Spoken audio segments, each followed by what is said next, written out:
everyone, welcome to Molly's Story Time. Today's story is Curious George Apple Harvest, and it's adapted by Lynn Polvino.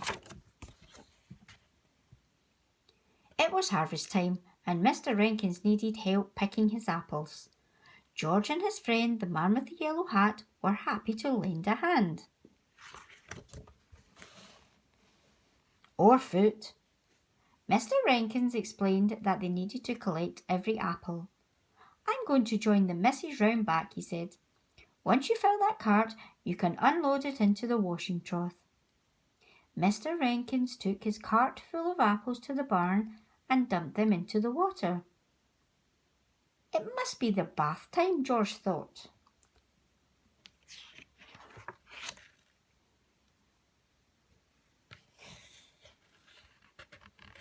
George climbed up the branches, collected the shiny red apples in his friend's hat, and put them into the cart. What fun! High up in a tree, he saw Jumpy Squirrel picking apples too. George decided to help. He took Jumpy's apple and tossed it into the cart with the rest of Mr. Rankin's apples.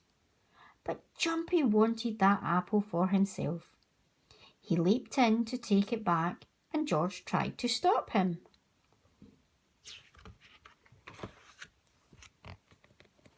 "Easy now, George. That lever releases all the apples," said his friend. George looked at the lever. He thought it was an excellent way to get Jumpy out of the cart. "George, no!"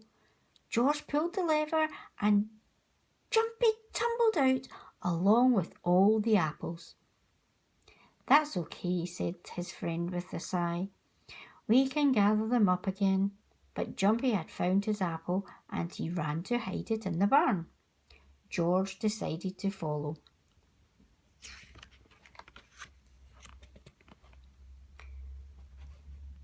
George looked all around the inside of the barn in wonder.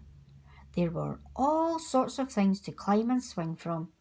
It must be some kind of monkey playground. But George was not here to play. He had to get that apple from Jumpy. If only it weren't so dark in the barn. He found the light switch and flipped it.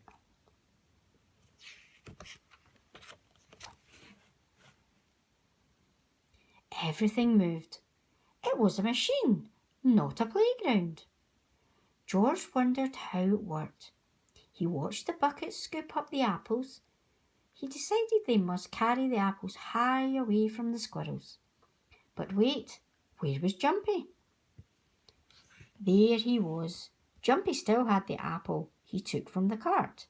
George chased Jumpy, grabbed the apple, and threw it into the bin high out of reach. Suddenly the machine stopped.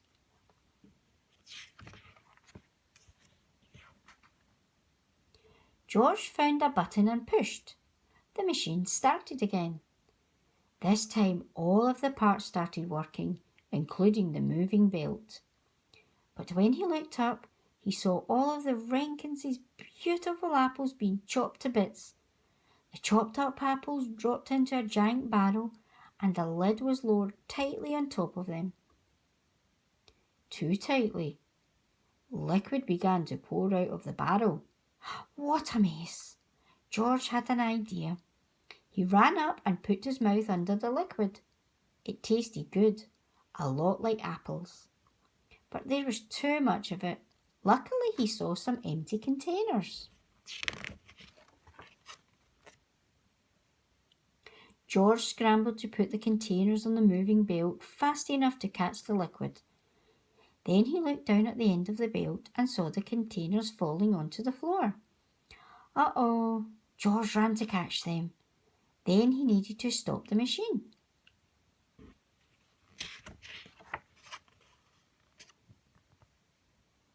Soon he had filled up all of the containers, but the golden liquid continued to pour out.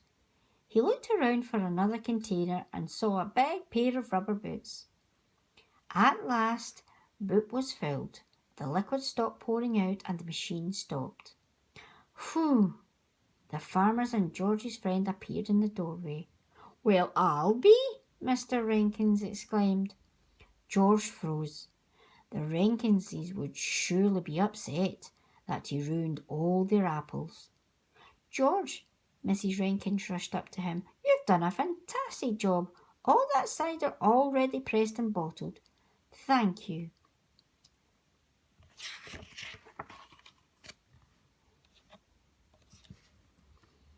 This is some machine, said the man with the yellow hat.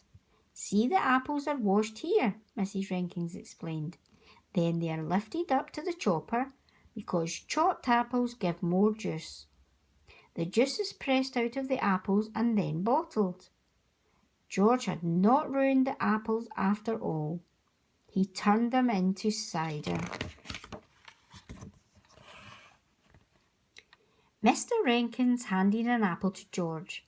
Here, you've earned it, he said. George knew someone who wanted the apple more than he did. He had enough apples for one day. Thank you for listening.